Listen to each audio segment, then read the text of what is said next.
Hey guys, EST here with another big old podcast style video full of delicious information for your brain to consume. And this time I'm going with a highly requested topic of common prepper misconceptions or myths or bad mindsets or blind spots as I usually like to call them, or just generally bad information that's going around in the prepper community that'll lead to you getting caught off guard. Believing the wrong thing or being prepared for the wrong thing is very dangerous and very bad, so we're going to clear that right up with this mega-sized video covering in depth a couple different most common prepper misconceptions, and I can almost guarantee you this will be a multi-parter because holy cow, there are a lot of them, but I'm going to hit the most common and most critical ones in this one. Go to every unhinged, unrealistic, untrained social media group that you know of that's involving disaster preparedness and post this video just to piss them off. Hi everybody who came from there. Stick around, you'll learn something. So number one, you can't beat a classic. The I am not leaving my house. I've got a generator and a water filtration system and I've got 10, 20, 30 grand worth of gear. I got multiple vehicles. I've got all the stuff to fix the vehicles here. I've got a year worth of food in the basement and it weighs 1,000 pounds. It's not true, it'd be closer to 500, but still. I am not abandoning that under any circumstances. I mean, we got rain collection, I got a garden, I'd be abandoning fresh food, I've got livestock. I mean, this is like the most extreme scenario. Okay, well, it's 4 a.m. and I throw a Molotov on your roof. Guess what? You just got evicted by fire. Okay, you hear from your friend that there's, 30 armed people going house to house, stealing everything and shooting people, and they're a half mile away and they're walking towards you. A hurricane blew your house over, damaged it to the point where it's not even a safe structure, or a tree fell on it. Some of these are salvageable, duct tape, sheets, woohoo, now I got half a house. But, man, you get water damage or sewer backs up or something, you cannot live there. The mold, the contamination, you got about a week or two tops. If not, instantly you have to leave. I mean, earthquake, there you go. Now it's not structurally sound. You instantly do not have a place to live. You gotta go. So don't have this mindset that, no, I'm not abandoning all my equipment and gear. I'd rather die. Because, no, you wouldn't. And the quicker you can make that decision and get out of that mindset in case of an extreme emergency, the better. So have a kit, have a plan, have the priorities of what you're going to grab, know what fits in your car, know which car to take, and then have that be the last resort. I mean, heck, we've even seen people who are like, no, I'm not abandoning my house. Oh my gosh. And then the wildfires are like 3 miles away. Like, you better go. So if you get to that place and you're like, okay, fine, I have no option, whatever. And then you're like, 10 miles down the road and you're like, oh, I forgot my medication. I forgot my this or that. Or oh, we didn't bring any medical supplies. We didn't bring any water. We didn't bring a filter because we only had a permanent one and didn't have a portable one. Yeah. Plan ahead because, surprise, you might be bugging out. The whole I'm never going to leave. No, you are, potentially. I cannot stand people who have said, oh, I'm not leaving no matter what. Number two, this is more of just a mindset that I can't stand. Oh, I can't wait for the collapse because I'm so much more prepared. I'm going to do better. Oh, okay. Let me just get rid of your dentist and your doctor and your car repair and your air conditioning and your electricity and your heat and your food supply. Or at least the nice food. I mean, if you're prepared, you're going to have rice and beans and noodles and all that. But you could be sitting there eating, canned chili and rice for the 15th day in a row and feeling not so great. In the 1700s to 1800s in America, even late 1800s, people would have so many kids because I think the numbers are somewhere in the neighborhood. I've heard different stats, but it was like 40 to 50% of humans born in America, which was pretty advanced at the time. It was 40 to 50% of human beings born in that time period would not survive to be 18. A lot of that was childbirth, but a lot of it was lack of medical knowledge and medical infrastructure and science. And okay, people were licking lead and putting mercury and stuff because, stuff you wouldn't do these days, but still, I bet with all the knowledge, just knowledge, but then no infrastructure, you could maybe cut it in half. So if you're like, I'm all set, I'm going to have a farm and a family and I know how to garden and I know basic medical and all that, it's still going to be horrible. I mean, you try pulling a tooth or taking out somebody's wisdom teeth with no anesthetic. Oh, that sounds fun. Oh, you broke your leg. Well, you're dead. Oh, you got a little cut. Now it's infected. Well, you're probably dead. Life back then was terrible. It was nothing but pain, suffering, hard work, and death, okay? Don't just be like, oh, no more taxes, no more government. Yay, it's going to be so great. Oh, you're almost as dumb as California congressmen where they're like, why don't we just give homeless people homes? They're lovable, down on their luck hobos from a Disney movie. No, they're mentally deranged drug addicts in general. A lot of people with a lot of things in life have an overly optimistic view and a completely crooked view of certain things until they get there and see it in person, right in their face, right in front of them, and then they're like, oh, So don't think that the pros would outweigh the cons if there was a complete and utter societal collapse. It will be horrible. No matter how much money you threw at it, no matter how great you think it is, no stable infrastructure, no stable medical care, dental care, you name it, it is going to be awful if it gets to that point. What a lot of people do is they started getting into prepping because they hate the government or a political thing or a certain group or whatever. And then as soon as that collapses, they'll be like, yay, I won, woo. And then 3 seconds later, they'll be like, I'm hungry and I'm hot. Don't project like I want it to happen, or just project your hate of another group to the point where, oh, well, at least I can sit there and have a moral victory over whatever as I'm trying to sew up a wound with improper numbing agents and hoping I don't die from the infection. Like it will be horrible. There have been college and military and reality television experiments, not that I'd put them all three on the same level, where they let people just go try and be self-sufficient either on a farm or like in a fake, post-apocalyptic war zone, and they were miserable. And they brought in like the most expertly trained people ever. The government has done like dry runs in like bunkers and people still pretty much lost it, and they even knew it wasn't real. They could like phone their families in some of the cases. They knew the time duration they were there. They knew the outside world was still there, and they still were like, this is awful. The food is awful. The sleep is awful. The workload is awful. I can't stand this. This is so much different than my daily life. I was not prepared for this. And don't go and think, well, I'm so much more you're mentally tough than they are. No, you're not.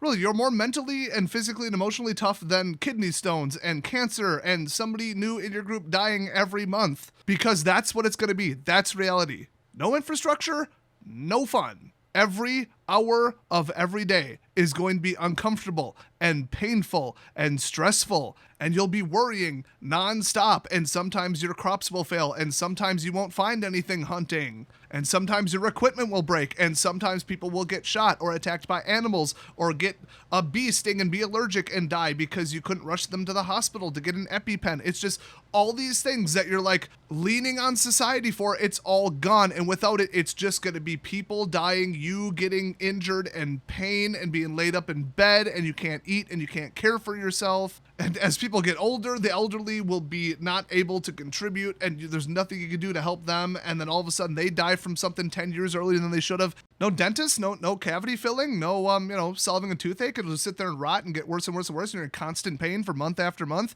Really, you're tougher than that? That sounds great. You're looking forward to that?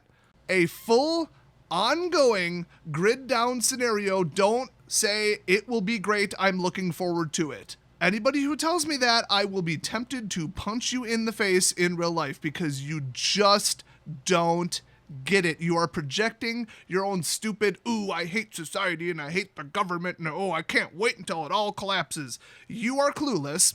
You have a completely peachy pie in the sky outlook on everything, and you have no idea what you're talking about. You're probably going to get so blindsided and so depressed and just frustrated with how awful things will be. You'll be lucky if you don't collapse into a pile of emotional mush and just shut down and die. Those types of preppers are literally why I made this video. I feel like I probably should have just made the whole video about them. If you see those people, don't let them into your group. Don't associate with them. Don't kick them out of any kind of online group. If you see them in the comment section, just absolutely eviscerate them if I don't get to them first. These people are toxic. They make us preppers look like just anarchist morons, and they have no idea what they're doing or talking about. They have no place in a prepper group or society, or we're here trying to educate people on how to like save themselves in mild to severe, all the way on up and down the scale, events that could happen or emergencies of any kind in your daily life. And these people are sitting there like, oh, I can't wait for the collapse. Woo, I'm so, looking forward to it.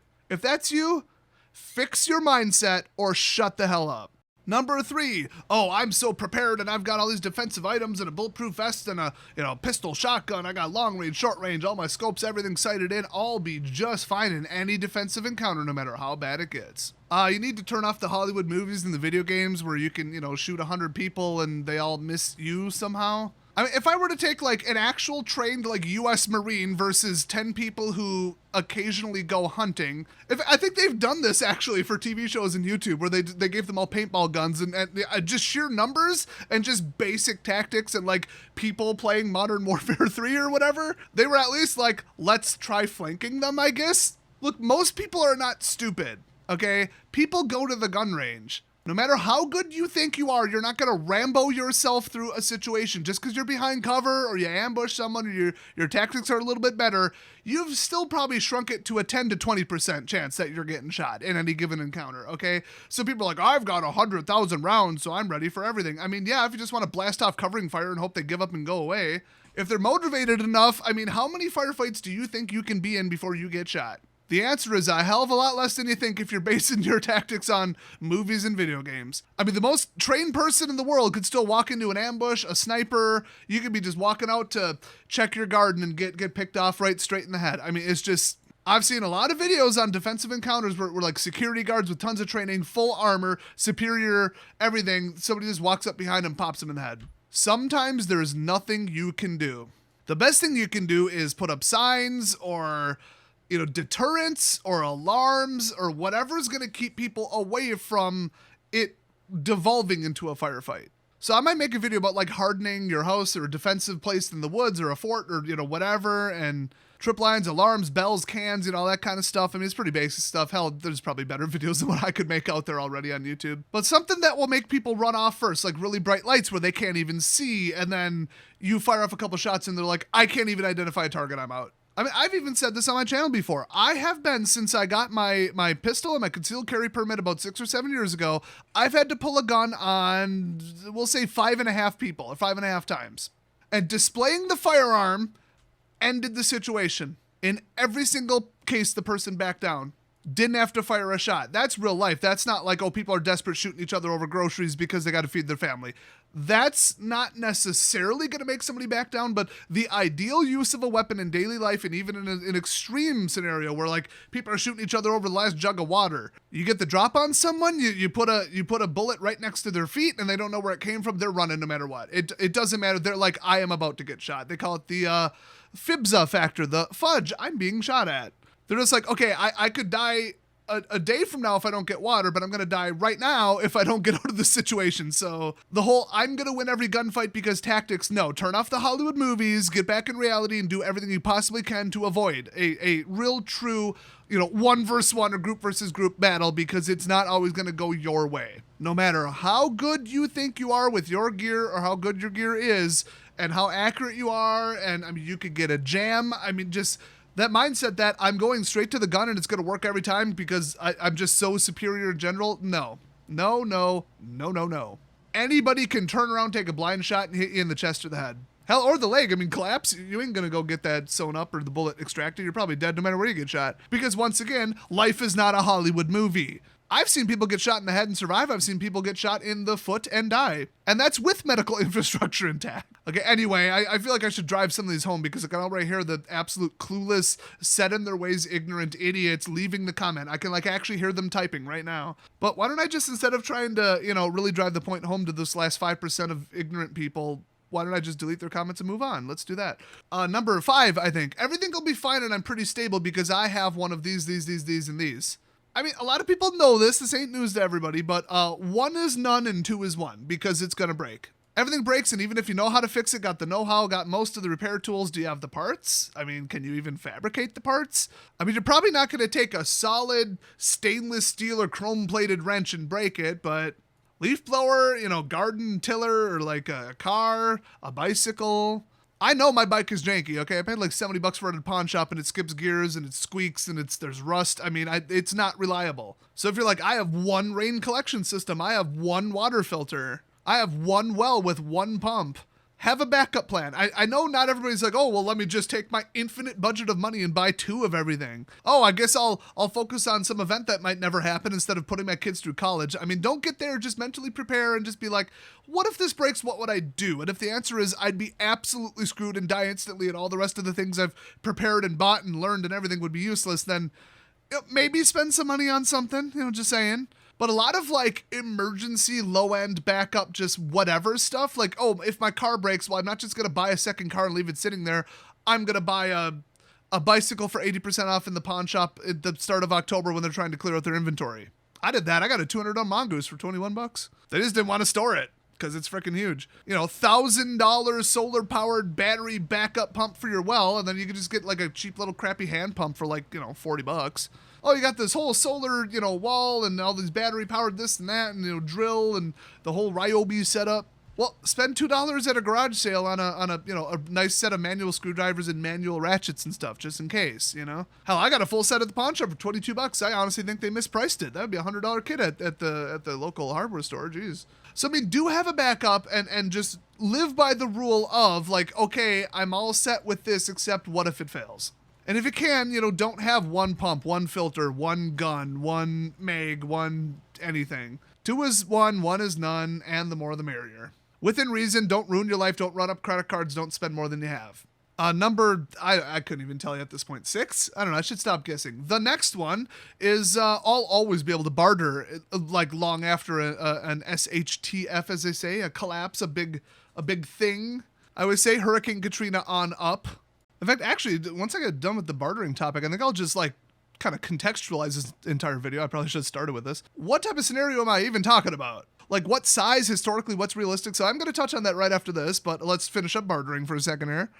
So some people say, okay, I don't have everything I need. And that's usually just, it's the limitation of your budget, your income, what you're willing to spend on something that might never happen. You might say, I want to live for the now. I want to go on vacation with my kids. I want memories. I want to live my life. I want to pay for their college. I don't just want to take every dollar I make and dump it into like a nice solar setup and a generator and farming equipment and, whatever else. Because boy, if you're, 75, you're on your deathbed, you're like, oh boy, I spent that money stupidly. Whereas if a bad scenario happened, you'd be like, oh wow, I'm glad I was super prepared. It's more likely that nothing will happen than something will happen. Just historically, and with our level of infrastructure and technology, at least in my country. America, obviously, if you don't know me. I just said that like y'all know me. So a lot of people say, okay, I spent $1,000 on like food, supplies, guns, ammo, enough, like more than enough, and I'll be able to barter for the rest. Not necessarily. You're not 100% wrong, and you're kind of on the right track. And if that's just where you're at and you can't afford anything else and you're just like, whatever, I'll trade for it. I don't have the time or the interest or the knowledge or the intelligence to learn like all of car repair and all of DC and AC wiring and generators and solar. One of the two of those is incredibly easy and you can learn it in 30 minutes though, I'm just saying. In fact, I have videos, go watch the rest of my channel. But if that's you're like, I've got like 4 kids, I don't have time, like I work 2 jobs or whatever. If my car breaks down after an SHTF thing or in like a severe depression or an economic downturn or a war or whatever, I'll just trade like 2 weeks worth of food to a mechanic and say, here, fix my crap.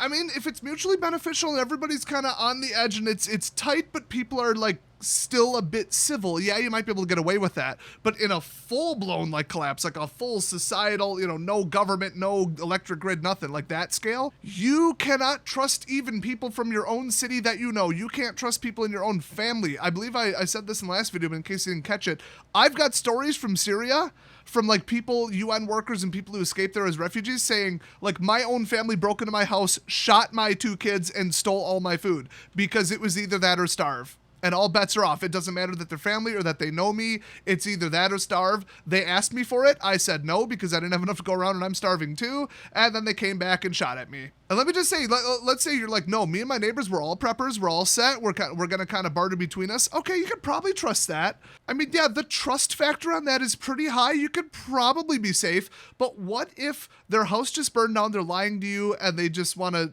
take the friendship and the false pretenses and get you into trade, get your guard down, figure out what you have, and then steal it and run off or shoot you in the face, and anywhere in between. The cops aren't coming, okay? There's no, oh no, if I do this, I'll go to prison. There is no prison. You're going to be a lot harder taking people at their word and just hoping they're as nice as they seem if there are no consequences for them. And even somebody with the best possible backstory and whatever, like you're in the woods kind of camping and hunting and whatever, and they're around scavenging buildings for canned goods and solar panels, PVC pipes, anything else you might need. Oh, perfect. What a perfect relationship. And they said it, they proved it, you've traded with them before, but I mean, you don't know. They could have an entire starving family, their entire little group that they're in isn't doing so well. They're starting to not find stuff, and they're like, you know what, the 3rd, 4th trade, it's getting desperate. They come in with nothing you really need, and they just met with you, and they're like, man, if I just ambush these people and take it, at least we could live for another 2 weeks. Like they got all this, stuff they grew and, potatoes and all that harvest stuff. It's fall. We're going into winter and 99% of the stuff we check, oh boy, it's not good. You could trust this person, have an entire established relationship, and still, when it gets down to it, you don't know, and there are no consequences if they attack you. Other than risking their own life, there are no societal or legal consequences, and you always have to worry about that. That's why bartering, no matter how good it seems, how good of a judge of people you think you can have, and these ongoing relationships, you still can't trust anyone when there's no consequences. Because people will do what they have to do. So what if it's like, it's fall, they know you've got a bunch of food, and they're like, hey, show up with food. I've got a bunch of really cool stuff. And then you're like, oh, wow, this isn't actually very good. And then they just decide, you know what? My entire family's starving. We got one day left worth of food. My whole group that I scavenge with, I'm just going to show up under like not false pretenses, actual pretenses that they're a nice person, you've dealt with them before, and they're just going to shoot you in the face and take your stuff, or assault you, tie you up, pepper spray you, incapacitate you, choke you out, whatever they feel like is morally right or how desperate they are. They're going to take all your stuff, they're going to disappear, and you'll never see them again, okay? Even with people you've met, trusted, and known in the past, you still can't trust them. So anybody just being like, I'm going to barter all the time with everyone, and it's going to be so great. I'll bring scouts, I'll bring weapons and all that. The average human reaction time is 250 milliseconds, and a lot of people can draw and fire a firearm in 500, which means, 750 versus 250, yeah, they're going to shoot you. Okay, maybe your snipers in the woods will see what's going down and take them out too. Great. Well, that doesn't help you, does it? That doesn't help your daughter, your wife that just got shot right next to you. Hell, if you show up to the trade spot, they bring double the people and just ambush you, you're all dead. They're shooting from the trees. I mean, welcome to Vietnam. You ain't gonna be able to return fire or run. You never know when you're walking into an ambush, okay? So you can't just say, I'm gonna barter with everybody. No, you're not, and every time you do, you're going to risk your life. Trust me. No matter how good it seems, you're gonna risk your life if they get desperate or if they lie to you. And they will, because like I said, no legal or societal consequences. If it comes down to them versus you, they're going to side with themselves. That's how human beings are, no matter how moral they think they are. So this whole idea that just, I've got a whole bunch of this one thing and I'll just barter it for everything, that is an insanely bad, dangerous, stupid idea, unless that's just where you're at. Because, like I said, it's about $500 to $1,000 to get 1 to 2 years worth of food stored in your basement, and it takes up about 8 cubic feet, or not even, I think it's like 6. I did actually just measure it. That's gonna be another video. So it's like, well, I mean, everybody needs food. Everybody needs water filters. I bought a dozen of them. I got guns and ammo and we're good. Like what else? If I need a car repair or a vehicle or some gasoline, I'll just trade for it. Consider trading and bartering to be the most dangerous thing you can possibly do. I cannot outline that enough. That's why I wanted to show so many scenarios, actual stories from history, war zones, how things were in the Wild West. I mean, you've got all these examples of how humans act, and humans have acted the same way for all of history. Bartering is not inherently safe or a good idea. It should be a last resort. Now, this last part, I'm not going to go into too much detail, which is hard for me because this is incredibly important, but I want to make this its own video. I want to tell people in general at a high level, be prepared for the weird stuff. And it just is going to be impossible without giving actual case studies from history. So hang on, because we're going to just cover this very in depth for 10 minutes, even though it's just one little point in the video. But you guys know I don't do just, top 10 lists and then leave you without any info. Just give you the gist of it and then not really actually give you anything of substance like a whole bunch of other channels do. Now, I'm just going to take case studies of really weird stuff that happened all throughout history, recent history, distant history, and say, hey, it could happen here. Here's why, here's not. Here's how people are blindsided by this and, all that, just to give you a really good set of examples of the general outline of things you may not know. So you need to have a concept of what has happened to know how to prep for the weird stuff that might not be on your radar right now. Don't just say, anything from a weather event all the way up to the end of society, I'm good because I'm going to be walking around in the woods and doing this and doing that. I know bushcraft, I know fishing, and I'm set. Well, okay, right now, the localized scenario that's a personal, localized, but kind of society-wide issue is Australia. They got the military patrolling the streets saying you cannot leave your house unless you're vaccinated. So, if you're, pregnant or, this, that, or other thing, go talk to your doctor. If you can't get the vaccine, by random chance or because of circumstances, it is literally out of your hands. You cannot get it safely. Well, now you're restricted to your house and you can't leave. But also, it's not the end of society. You still have to pay your mortgage. But also, you can't work. So, a purely local civilization collapse, I guess you could call it, but also no economic collapse, and you still have to pay your bills but can't work, but can't leave your house to go get food or water. Who the heck planned for that scenario? Even just a pandemic at all, the whole COVID thing caught a lot of preppers off guard, because they didn't have masks, they didn't have PPE, because they're like, bio threat or whatever. Maybe I got a couple iodine pills or, whatever. Okay, radiation, nuclear, bio. Okay, I bought some plastic sheeting, whatever. It's never going to happen. Every year we hear about the avian flu and the pig flu and the this and that, the Ebola, and it never happens. It's all just sensational media nonsense that'll never happen. And it's the 21st century. We could solve anything. We got medical technology. The Black Plague, they didn't even know what a germ was. The Spanish flu, they still didn't know what a germ was or how it spread. We can cure anything.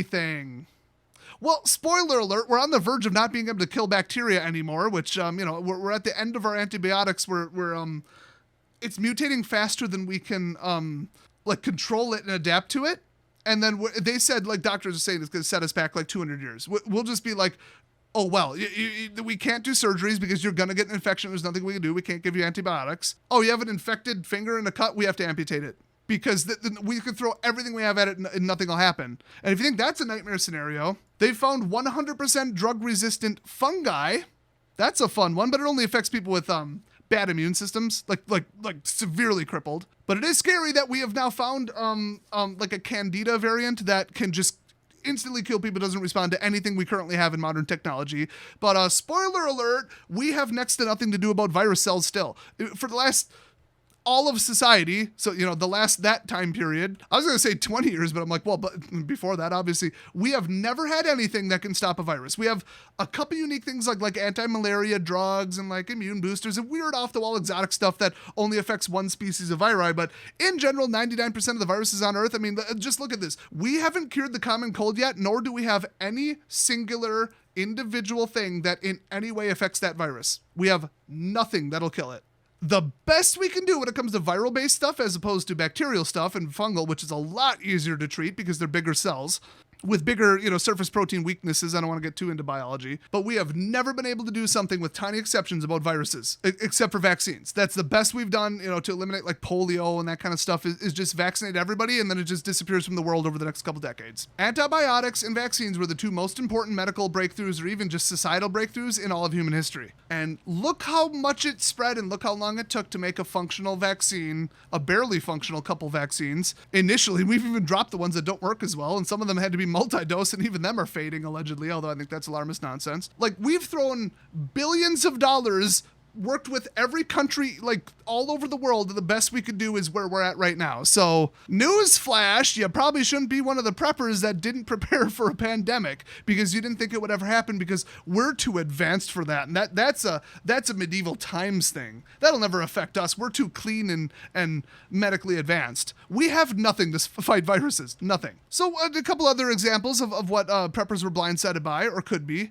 Refugee situations where, like, let's just say, okay, huge 9.0 earthquake levels every major city in California. Now we've got 50 to 100 million people fleeing to every other state. So you're sitting there in like Ohio, Nebraska, whatever, and you're like, well, sucks for them. Oh boy, that's awful, but, it doesn't affect me. And then all of a sudden, 10,000 more people show up into your 40,000 person city. Okay, I think the math on that is a little unrealistic. 500 people show up. Okay, does your city have 500 more houses, apartments, jobs? They're all, effectively homeless. They're waiting for the settlements and the checks to come out from the, home insurance companies that, just went bankrupt because they don't have $1 trillion in assets to cover $1 trillion in damage. That's that widespread. And now all of a sudden you can't find an apartment to rent. You've been priced out from bidding and from economic differences, on the coast versus the center of the country. And now you don't have a place to live. And where are you going to go? Everywhere else in the country was affected. So that's like the modern US version of it. Let's talk about, history. Rwanda and I think the Hutu uprising, assuming those were two different events. I am terrible at African history. That was basically all about like, oh, there's no water in our area and there's like a war, so we're all leaving. And then they came to their country and were like, well, now you're overstressing our already thin resources. This is our stuff. You showed up unannounced and uninvited. And then everybody just got out their machetes and killed thousands of the people. I mean, one side is where else are we going to go? And the other side is not our country because things are already too thin. Both of them have perfectly valid points. And what did it result in? People killing women and children in the streets with machetes because, oh, well, I look out for myself first and our resources are going to our people. Where's the upside? What do you do about that? I mean, this ain't a geopolitical channel. I'm just saying, look at what happened to Sweden, the UK, and France, especially France right now, because of Middle Eastern refugees. Cultural differences, disrespect of different cultures and different religions going both directions, certain cultures not respecting women and people who don't believe in their religion. And then also they showed up and just took all the jobs and refused to learn the local language. Boy, that pissed people off locally. I mean, some people were like, nah, people are equal. I'm not going to treat them differently because they're different. It's 2021. But as soon as the jobs start disappearing and the government funds start going to these people are like, that's going away from us. It's like, yeah, help out your neighbor. Don't be an asshole. But not everybody is that nice. And now all of a sudden they're on the verge of civil war in France. Sweden is a just absolute nightmare right now, and the UK is on the verge of just massive protests and like anti-refugee sentiments and that kind of stuff. And both sides kind of have a point. Like I said, it's a bit of enough of a gray area. It's what they call a no-win scenario. It's just bad all around. A bad thing happened, it didn't affect you, and then people came over, and now it affects you because the people came over. Refugee crises. A bad thing happens, people move, and now your area is affected. Did you plan for that? Was that even on your radar? Because I think historically in the last 100 years, it's probably happened about annually. I mean, how many times has Russia's economy completely collapsed? It's been like a 10 to 20 year cycle over the last 100 years. Then we got China, where their housing market and their hyperinflated nonsense and ridiculous market manipulations are all kind of reaching their breaking point, and all their ghost cities and stuff falling apart and cheap buildings collapsing, and all the dumb, greedy short-term crap is coming back to haunt them, and they're about to hit an economic crisis like we've never seen before. I'm sure they won't manipulate stuff and threaten other countries to try and get funds, their way and call in debts to pay for it. I'm super sure that won't happen. So, I mean, were you prepared for that? Were you aware of it? Do you even pay attention to the news and, international politics? Or are you just out there like zombie apocalypse or weather event? Okay, I'm all set. I'm going to go hunting in the woods. I mean, oppressive government lockdowns to the point like where Australia has lost their damn minds and there's no science or logic behind it. They're just doing it because they feel like it. I don't know. I don't know what the motivations are.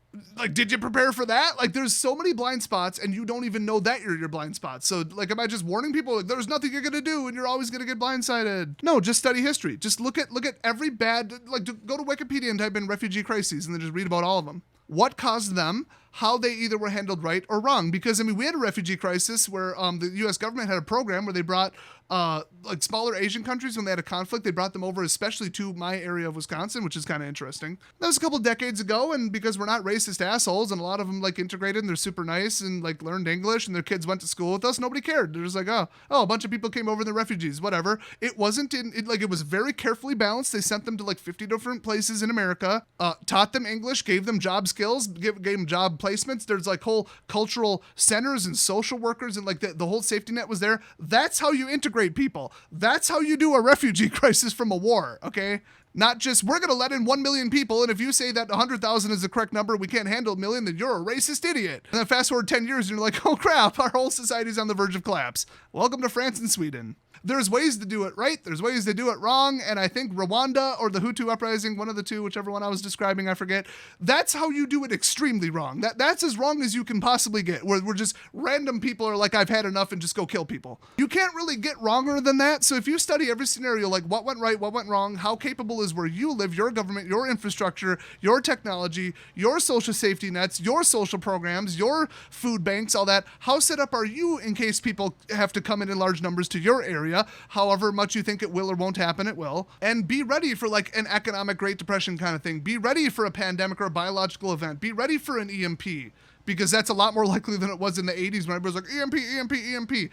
Nobody had EMP technology. Word is now they do. So if last you heard was all the EMP people were just idiots and preppers that don't know what they're talking about, yes, that was 100% correct until recently.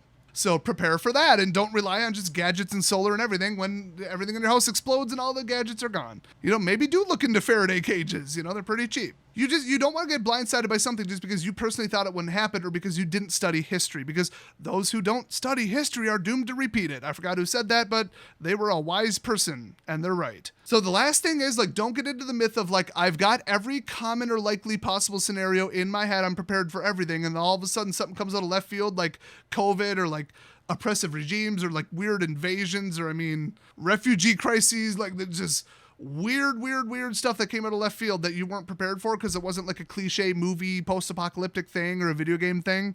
Be open to everything, and especially the weird stuff, because you could say, well, a war, a pandemic, and an alien invasion, a zombie uprising, all four of them, they're really the same. Like, what would you do about them? How would you prepare for them?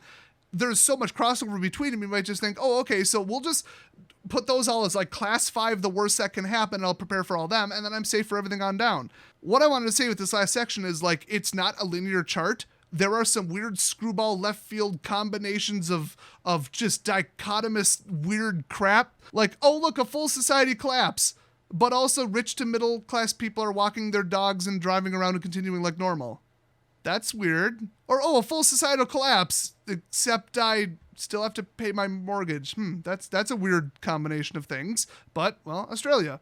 I mean, even California, people were like, oh, well, everything's still peachy except, oh, wow, these droughts are getting insane. And now in like Nevada and Arizona and some parts of California, they're talking about having a government relocation program where they have to move our entire city because literally there is no water. We will all die. We have to leave.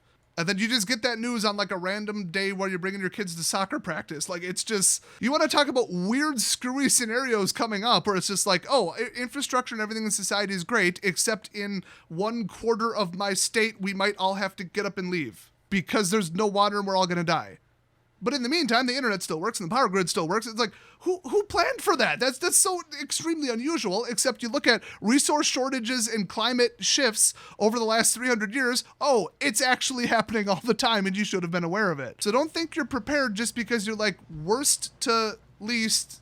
Okay, cool. You gotta think of the left field stuff. You gotta think of the things that you can't even think of and just think, what if this combination of things would happen? And then prepare for that as well. So to reiterate, the myth is I'm prepared and I am aware of every possible scenario. Everything. Because you're not. So go study history and stop thinking it will never happen here because it will. Or it might. You know, I'm not doom and gloom on this channel. It may happen. Everything might be fine. We might just, invent fusion, get that going, and then unlimited free energy from seawater, and everything's great, and we're all flying around in, Tesla flying cars, and society proceeds to be basically post-scarcity, which is what we've been moving towards for the last, couple thousand years. And then everything's great, and everything's a social safety net, and we can blast off into space and live on Mars, and everything's great. We might get there with no major bumps, or we might have World War III tomorrow. Hope for the best, prepare for the worst. Not much more to say. So those are all the major misconceptions that preppers have. If you like everything I pointed out, or you found some of your own blind spots through this video, send it to everybody you know. Hit a like on the video, subscribe, and watch my other content. You guys know the plan at this point. So thanks for watching, and I'll see you guys next video.